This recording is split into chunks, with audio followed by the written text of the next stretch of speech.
2025 से पहले हिंदुस्तान का ख्याल ये था कि पाकिस्तान एक रेलेवेंट मुल्क नहीं है। हिंदुस्तान ने एक बहुत अरसा तक एक बहुत ज्यादा मोनोपोली रखी है, वन साइडेड। आप ट्रम्प का ही पिछला जमाना देख लें, मोदी को हर वक्त वो हौडी कहते थे और बड़ा एंगेज करते थे अमेरिकन प्रेसिडेंट। कन्विंस्ड हैं कि पाकिस्तान का एक रवैया बड़ा पॉजिटिव रहा है। चीनी वजीर खारजा वांग जी ने भी बाज़ाब्ता दावा कर दिया है कि बीजिंग ने हॉटस्पॉट पाक भारत कशीदगी हल करने में कलीदी किरदार अदा किया है। ये दावा मोदी सरकार के इस बयानिए की खुली तरदीद है कि भारत अपने फैसले खुद करता है। नई दिल्ली में मोदी साहब शदीद दबाव में हैं। भारत की कौमी सलामती का मजाक बन चुका है और इसे सिफारती बेबसी के साए में हम देख रहे हैं कि बरतानवी अखबार फाइनेंशियल टाइम्स ने भी 2025 को भारत के लिए बहरानों और स्ट्रेटेजिक नाकामी का साल करार दे दिया है। और दिलचस्प बात यह है कि जहां सरहदों पर भारत की सुबकी हो रही है और हम देख रहे हैं कि भारत को हजीमत उठाना पड़ रही है, वहीं सिफारती महाज पर भी नई दिल्ली अब पाकिस्तान को नजरअंदाज करने की पोजीशन में नहीं रहा। ढाका में बेगम खालिदा जिया के जनाजे के मौके पर इंडियन वज़ीर ख़ारजा जयशंकर खुद चलकर पाकिस्तानी स्पीकर अयाज सादिक के पास पहुंचे और मुसाफिया करके सबको हैरान कर दिया। अयाज सादिक साहब के बकौल जयशंकर ने खुद पहल की और एतराफ़ किया कि वो उनकी शख्सियत से बखूबी वाकिफ़ हैं। तो क्या हैंडशेक डिप्लोमेसी के जरिए मोदी हुकूमत पाकिस्तान से बैकडोर रास्ता ढूंढ रही है? इस पर बात कर लेते हैं माहिर दिफाई उमूर खालिद चिश्ती साहब से। खालिद साहब, बहुत शुक्रिया आपके वक्त का। Good morning sir. चीन ने सरकारी तौर पर कहा है कि उसने पाक भारत कशीदगी को हल करवाया। अमेरिका के बाद चीन का किरदार भी सामने आया और सच यकीनन वही है जो कि चीनी वज़ीर ख़ारजा बयान कर रहे हैं। तो मोदी सरकार बाज़ाब्ता तस्दीक करने से क्यों भाग रही है, हालांकि डोनाल्ड ट्रंप साहब भी बार बार एहसास दिला चुके हैं? बहुत शुक्रिया उज़ैर आपका और माहम का, आपने इनवाइट किया। देखिए, ये खिताब ट्रांसफॉर्म हो चुका है 2025 में। ख़ास तौर पर हम कई दफ़ा बात कर चुके हैं कि मई से पहले 2025 से पहले हिंदुस्तान का ख्याल ये था कि पाकिस्तान एक रेलेवेंट मुल्क नहीं है और इसकी वो वैल्यू या वक़्त नहीं है दुनिया की नज़र में, और शायद इसी को अंडर एस्टिमेट करते हुए उन्होंने हम पर जो हमला किया, और ख़ास तौर पर 6 और 7 की दरमियानी रात को जो कुछ हुआ, उसके बाद से लेकर दुनिया ने एक नया, जिसको कहते हैं कैलकुलस ऑफ बैलेंस, यहाँ पे दुनिया में इस एरिया में देखा है। जो स्ट्रेटेजिक बैलेंस यहाँ पे हिंदुस्तान को गिना जाता था कि वो चाइना की टक्कर का एक ही मुल्क है जो एक खित्ते में स्टेबलाइज करने की ताकत रखता है, वक़्त रखता है, वैल्यू रखता है, उसको इंगेज करते थे हिंदुस्तान। और ख़ास तौर पे मैं उसको डिनाई नहीं करूँगा कि हिंदुस्तान बहुत बड़ा मुल्क है, बहुत बड़ी इकॉनमी है, बहुत ज़्यादा उसके बायलैटरल रिलेशन है बहुत सारे मुल्कों के साथ। लेकिन जो पोर्शन या एस्पेक्ट उसने इग्नोर किया वो ये था कि पाकिस्तान का जो रिस्पांस और हौसला था, दुनिया ने उसको बड़ी हैरानगी से देखा। हमारे लिए तो अल्हम्दुलिल्लाह एक शुक्रगुजारी का मौका था। लेकिन हिंदुस्तान ने एक बहुत अरसा तक एक बहुत ज़्यादा मोनोपोली रखी है, वन साइडेड। आप ट्रम्प का ही पिछला ज़माना देख लें, बहुत मशहूर था कि जी वो ताल्लुकात इतने ज़्यादा हैं कि हाउडी मॉडी और के नाम से चलता था कि मोदी को हर वक्त वो हौडी कहते थे और बड़ा एंगेज करते थे अमेरिकन प्रेसिडेंट। एक एलिमेंट ऑफ डिप्लोमेटिक लेवल पर, इकोनॉमिक लेवल पर हिंदुस्तान बहुत रेलेवेंट था। अब वो मिसट्रस्ट हो चुका है। हमने देखा वो रिलायबल पार्टनर इस एरिया में नहीं रहा, ना अमेरिका का ना वेस्ट का। बहुत ज्यादा उन्होंने जो लीवरेज लिया रशिया से, अपनी पोजीशन को कैपिटलाइज करते हुए कि ऑयल भी खरीदा रशिया से, यूरोप को वैसे एंगेज किया, अमेरिका से दोस्ती का वो क्लेम करते आए हैं। ये डुअल स्ट्रैटेजी अब जिसको कहते हैं अब नो मोर वाली है, वो नहीं अब चल रही। उसकी वजह ये है कि बहुत सारी डिफिकल्टीज आ रही हैं। आपने फिजिकली भी एग्जीक्यूशन होते देखा कि टैरिफ का एक बहुत ज्यादा जो अमेरिका ने टूल के तौर पर यूज किया है, और इसको स्ट्रेटेजिकली, इकोनॉमिकली, डिप्लोमेटिकली एक एलिमेंट ऑफ आइसोलेशन या अनकंफर्टेबल आइसोलेशन नहीं भी कहेंगे तो एक ट्रेंड शुरू हुआ है कि वो जो उसकी मोनोपोली थी कि जिसको वो सही कहता था हिंदुस्तान, लोग कहते थे इस एरिया में वही सही होगा, जिसको हिंदुस्तान गलत कहता था वही उसको गलत।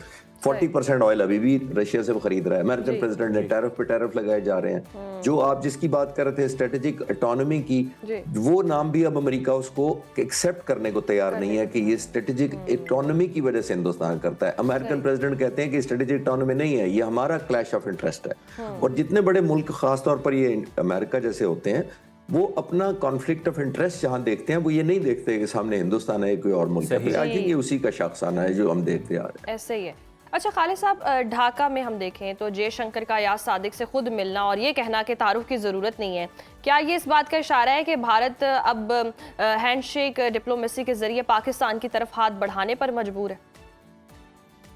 माहम, ये तो कहना अभी जल्दी है कि ये एक हैंडशेक से कंटिन्यू रहेगा हैंडशेक, क्योंकि इंडिया ने बहुत ज्यादा एक एलिमेंट ऑफ जिसको कहते हैं ना डिस्ट्रस्ट या मिसट्रस्ट देखा है दुनिया की तरफ से। दुनिया ने उनके एतबार को या उनके मिलिट्री क्लेम्स को वैल्यू नहीं किया। आपने देखा पिछले 6 महीनों में दुनिया मानने को तैयारी नहीं है। अमेरिकन प्रेसिडेंट 60 दफा कह चुके हैं, 8 ब्रांड न्यू ब्यूटीफुल एयरक्राफ्ट कह चुके हैं। तो हो क्या रहा है, हिंदुस्तान को ये रियलाइज हुआ है कि हम पाकिस्तान को जिस तरह डिस्क्रेडिट करने चाह रहे थे वो तो हुआ नहीं है। अब पाकिस्तान को इग्नोर करके वो खुद एक एलिमेंट ऑफ आइसोलेशन एक ऑब्वियस विजिबल होता जा रहा है नेगेटिव सेंस में दुनिया के प्लेटफॉर्म ने के ऊपर कि पाकिस्तान वो मुल्क है जो मई से कह रहा है कि इंक्वायरी करवा लें, पहलगाम की इन्वेस्टिगेशन करवा लें, यूनाइटेड नेशंस का कमेटी बिठा लें, लेकिन हिंदुस्तान के अलावा बाकी सब लोग कन्विंस्ड हैं कि पाकिस्तान का एक रवैया बड़ा पॉजिटिव रहा है। अब दुनिया के सामने एक फेस सेविंग भी हिंदुस्तान को चाहिए थी कि एक ऐसा मुल्क है जो मगरूर है शायद और हारने के बावजूद डिनाइल मोड में है।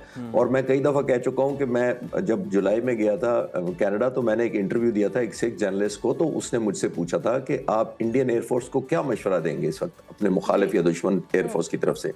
तो मैंने उससे कहा था कि हिंदुस्तान को चाहिए कि जितना जल्द, खासतौर पर एयरफोर्स को, पूरे उनकी पोलिटिकल सेटअप को जितना जल्दी हो सके एक एग्जिट स्ट्रैटेजी प्लान करें। और वो शायद कम ग्रेसफुल होगी क्योंकि वो हारे हुए हैं, लेकिन वो अभी भी मैं उसको कहूंगा वो ग्रेसफुल स्ट्रैटेजी एग्जिट प्लान कर लें। अगर वो नहीं करेंगे तो हम नहीं सिर्फ करेंगे, पूरी दुनिया उनको चेज करेगी। और ये मैं जुलाई की बात कर रहा हूं, जब मैंने कहा था 6 महीने हो गए, तो पूरी दुनिया सबूत ढूंढेगी, जर्नलिज्म उनके पीछे रहेगा, डिजिटल प्लेटफॉर्म, सोशल मीडिया ढूंढता रहेगा कि वो जहाज कितने थे, कहाँ मारे, किसने किसको फोन किया। अब चाइना का आज देखें पूरे 7वां महीना शुरू हो गया और चाइना अभी क्या अब डिस्कवर हुआ कि चाइना ने भी रोल प्ले किया। तो एज एंड व्हेन जितना वक्त गुजरेगा, मेरी नजर में हिंदुस्तान ने खुद सारा मीडिया, बड़ी बड़ी ताकतें, इन्वेस्टिगेटिव जर्नलिज्म, डिजिटल प्लेटफॉर्म, सबको अपने पीछे खुद लगाया हुआ है। आप एग्री करेंगे दोनों कि अगर आपकी न्यूज आपको ये खत्म मैं कह दूं कि हाँ जी गलती हो गई, तो आप कल से मुझे डिस्कस ही नहीं करेंगे। ऐसे ही। अगर मैं कहूंगा कि नहीं हुई तो फिर आप कहेंगे कि नहीं, हम डाटा भी है, हमारे पास फुटेज भी आ गई है, हमारे पास कोऑर्डिनेट्स भी आ गए, हमें गूगल ने भी नक्शे बता दिए, हमने कोऑर्डिनेट्स भी। तो मैं ये कहना ये चाह रहा हूँ कि ये ग्रेसफुल एग्जिट स्ट्रैटेजी प्लान कर लेते। अभी भी मेरा ख्याल है कि ग्रेसफुल तो नहीं रही, लेकिन एग्जिट स्ट्रैटेजी जरूर प्लान कर लें तो उन्हीं के उतना ही बेहतर है शायद। बिल्कुल, ये स्ट्रैटेजी भी प्लान कर लें और अपनी कोई पॉलिसी भी सेट कर लें। खालिद चिश्ती साहब, मतलब आप किस तरह के ये ड्यूल स्टैंडर्ड्स हैं भारत के कि आप क्रिकेटर्स को रोकते हैं खेल के मैदान में, जहाँ से सॉफ्ट में जाना होता है वहाँ से आप जनाब हाथ मिलाने से रोकते हैं, और अगर कोई मिला ले तो फिर मजहबी जनूनियत जो है भारत के अंदर वो नजर आती है, और फिर जिस तरह से तनकीद होती है। तो अगर क्रिकेटर्स को हाथ मिलाने से आपने रोक रखा है तो फिर जयशंकर साहब तो खुद सिफारतकार हैं, फिर वो भी उस पॉलिसी पर रहते, फिर ये डबल जो स्टैंडर्ड सेट किए गए हैं, मुनाफिकाना रवैया, इसकी क्या जरूरत? मैं ये जाहिर ये डबल स्टैंडर्ड नहीं है, ये अब कंपल्शन बन चुकी है उनको क्रिकेट के सामने भी और अदरवाइज प्लेटफॉर्म पर भी। जहां जहां उन्होंने हमें आइसोलेट करने की कोशिश की, बहुत ज्यादा उन्हीं को लोगों ने क्रिटिसाइज किया कि एक ऐसा मुल्क है जो, जैसे मैंने पिछले सवाल के जवाब में कहा, कि जोम है जिसको बहुत ज्यादा गुरूर है। तो आई थिंक अब उनको फेस सेविंग चाहिए, क्योंकि हमने कॉर्नर नहीं किया, ये दुनिया अब कॉर्नर कर रही है। उन्होंने अब दुनिया को अपना इमेज वापस लाना है, क्योंकि जो इंटरनली हिंदुत्व का हो रहा है, जो इतनी एक्सट्रीमिज्म उधर है, इंस्टेबिलिटी इंटरनली उधर जितनी ज्यादा है, जितनी माइनॉरिटीज को आइसोलेट किया जा रहा है, वो दुनिया के सामने एवरीडे बेसिस पर ऑब्वियस होता जा रहा है जी। अब उन्होंने सोचा है कि हम एक अपना गुड फेस भी दिखाएं।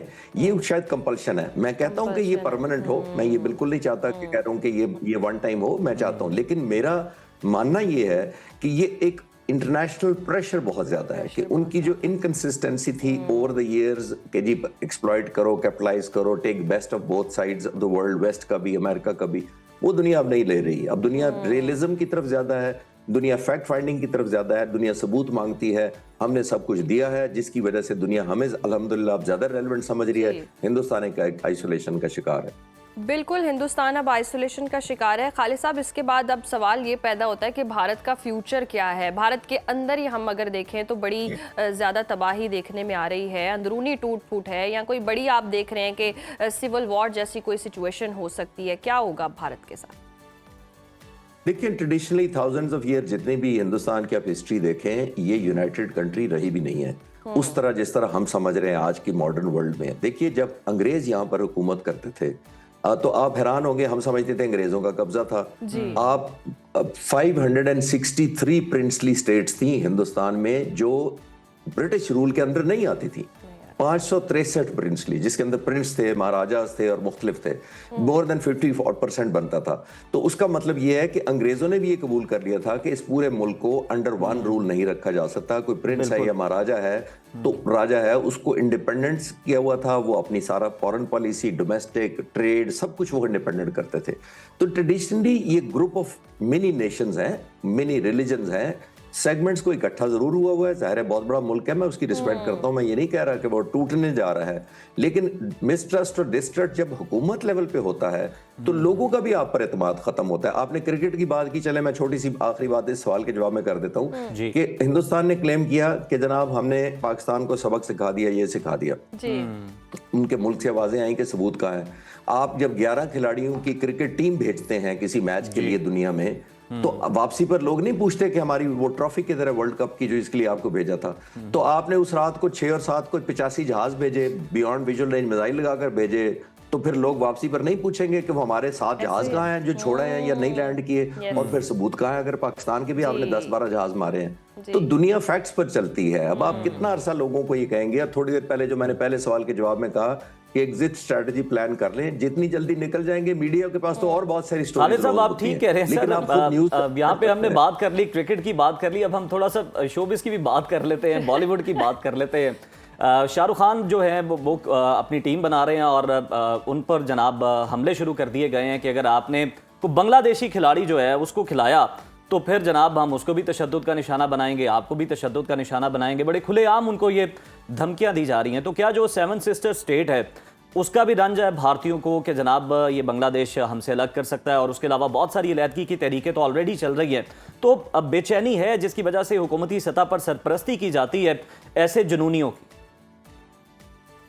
उज़ैर ज्यादा दूर नहीं जाते, मैं आपको सिर्फ 80-81 साल पीछे ले जाता हूँ। कायदे आज़म मोहम्मद अली जिन्ना ने एक बात कही थी, वो आज देखिए आज कितनी सच साबित हो रही है। 1946 में उन्होंने उस वक्त कहा था जब कुछ मुसलमान पाकिस्तान बनने की मुखालफत कर रहे थे, हिंदू नहीं मुसलमान। तो कायदे आज़म ने बड़ी खूबसूरत बात कही थी। उन्होंने कहा था कि जो मुसलमान पाकिस्तान बनने की मुखालफत कर रहे हैं उनकी आने वाली नस्लें हिंदुस्तान से अपनी लॉयल्टी साबित करने में गुजारेंगी। आप जरा गौर कर लें, आराम से 80 साल पुरानी बात को 2026 शुरू हो गया, मैं 46 की बात कर रहा हूँ। तो आने वाली नस्लें आम नस्लें नहीं, सुपरस्टार्स की आप बात की भी आपने, one of the best, most achieved, most celebrated और सबसे बड़ा आइकॉन अगर इंडियन इंडस्ट्री का है तो शाहरुख खान है। तो मैं कह रहा हूँ कि आप ये रियलाइज करें कि उस स्टेचर का शख्स भी जो इतना ज्यादा उनके लिए एक सेलिब्रिटी है और प्राइड का बायस है, तो वो भी आज भी डिफेंड कर रहा है कि नहीं मैं हिंदुस्तानी पहले हूं और बाकी कुछ और। तो आवाम उनको इस तरह से इतनी पजीराई मिलती है। जी मैं ये कह रहा हूं कि आज 1946 के बाद देख ले 80 साल बाद आज भी उनके सुपरस्टार साबित करने में लगे रहते हैं कि नहीं हम हिंदुस्तानी हैं। सो अनफॉर्चुनेट। और ये मुझे ये नहीं विजुलाइज नहीं हो पाता कि दुनिया ऐसे कैसे चल रही है जिसके इतने बड़े स्टार को भी अगर थ्रेट किया जाता है तो ये कौन सी टॉलरेंस है या कौन सी इक्वालिटी है या क्या ह्यूमन राइट्स है। इस पर सिर्फ हम बात करते हैं, दुनिया को भी सोचना चाहिए। दुनिया को भी। अच्छा खालिद साहब, ये तो यकीनी बात है। और अब भारत के अगर हम आवाम की बात करें वो भी मायूस दिखाई दे रहे हैं, उनको भी समझ आ रही है कि क्या हो रहा है। माइनस मोदी से कुछ स्ट्रेटजी तब्दील हो सकती है, कोई भारत का अच्छा चेहरा सामने आ सकता है, कोई मुज़ाकरात की बात हो सकती है। मोदी के दौर में तो नहीं लग रहा। जी माहम, मेरा भी यही ख्याल है। ऑल्दो मोदी ने बड़ी विक्ट्री हासिल की थी बिहार में, 243 सीट्स में से 203 सीट्स वो जीत गए थे, 203 सीटें, बड़ा उन्होंने स्वीप किया था इलेक्शन को। उनके अलायंस ने सबने मिलकर जो बिहार में इलेक्शन हुए थे और अभी बाकी भी आने वाले हैं। तो जाहिर है ये तो उनका मैंडेट उनकी कौम का है, मैं तो उसमें नहीं कहूंगा कि वोट दें या ना दें, लेकिन जब तक लोग वोट देते रहेंगे ये हेजमोनिक डिजाइन, ये वॉर मॉन्गरिंग, ये माहौल अनसर्टेनिटी का ये डेफिनेटली रहेगा। क्योंकि वहां पर देखिए एक स्ट्रैटेजी है, ये टूल ऑफ जिसको कहते हैं ना वोटिंग जो आप करते हैं, इसको टूल के तौर पे यूज करते हैं इलेक्टोरल वोटिंग को। आप देख लें पाकिस्तान में इलेक्शन जब भी हुआ है किसी पार्टी को मैंने नहीं देखा कि वो हिंदुस्तान से लोगों को या वोटर्स को खौफजदा करके वोट ले। हिंदुस्तान में खास तौर पर आपने देखा है कि मजहबी जुनूनी अब एक रवैया पैदा किया जाता है, पाकिस्तान के खिलाफ एक इनसिक्योरिटी पैदा की जाती है कि जैसे वो बचपन में मैं कहता था शेर आ जाएगा शेर आ जाएगा, वो वाला माहौल पैदा किया जाता है, तब वोट लिए जाते हैं। मैं हैरान होता हूँ, इतना बड़ा मुल्क है, हमसे आबादी 6 गुना ज्यादा है, फिर भी इकोनॉमी पता नहीं कितने गुना ज्यादा है, और फिर भी जब वोट लेने की बारी आती है तो पाकिस्तान का नाम लेके लोगों को डराया जाता है। या वॉर मॉन्गरिंग का एटमॉस्फेयर क्रिएट किया जाता है। हमारे मुल्क में ऐसा नहीं है। तो मेरी उनसे ये भी रिक्वेस्ट होगी कि जब तक प्राइम मिनिस्टर मोदी को आप लाते हैं तो ये भी उनको कहें कि आप एक पीसफुल रहना सीखें। 1.8 बिलियन के करीब पॉपुलेशन है इस पूरे रीजन की, बल्कि उससे भी ज्यादा शायद थोड़ी। तो इतने लोग, हम 22% पॉपुलेशन है पूरी दुनिया का, जी। और ट्रेड आपस में करते हैं 5% हम सारे मुल्क। ये जो सार्क के मुल्क है, इंडिया, पाकिस्तान, बांग्लादेश, भूटान, श्रीलंका, 5% सिर्फ। क्यों 5% करते हैं? श्रीलंका, भूटान और बांग्लादेश की वजह से, सिर्फ इंडिया की वजह से। और इंडिया में किसकी वजह से? मैं ये तो नहीं कह रहा 1.4 बिलियन जो इंडियन पॉपुलेशन है वो उनका दिमाग ठीक नहीं है, वो बड़े समझदार लोग हैं। लेकिन प्राइम मिनिस्टर और पॉलिटिकल लीडरशिप ने फैसला करना होता है कि हमने इस एरिया को जंग की आग में धकेलना है, या इनसिक्योरिटी या खौफ पैदा करके हुकूमतें चलानी है, या एक पीसफुल करके चाइल्डहुड बच्चों फ्यूचर देखें, डेवलपमेंट देखें, इंडस्ट्रियलाइजेशन देखें, हॉस्पिटल देखें, उन तरफ काम करें, बजाय इसके कि इनसिक्योरिटी। पिछले 8 महीनों से पूरा खित्ता हॉस्टेज बना हुआ है। किसकी वजह से? पाकिस्तान की वजह से। हमने तो डिफेंड कर दिया, उसके बाद तो हम बस स्क्वाड्रन्स और बैरक्स में चलेगी हमारी, और नेवी समुद्रों में चलेगी, अपने वापस चलेगी, पीसफुल स्टेट्स पर चलेगी। तो किसकी वजह से इनसिक्योरिटी पैदा हुई है? दुनिया अब सोचना शुरू हो चुकी है, और इंशाल्लाह और ज्यादा बेहतरी आ जाएगी हमारे हक में। सही, बिल्कुल दुरुस्त फरमाया आपने कि दुनिया अब सोचना शुरू हो चुकी है और भारत का चेहरा सबके सामने है। बहुत शुक्रिया खालिद चिश्ती साहब आपके वक्त का।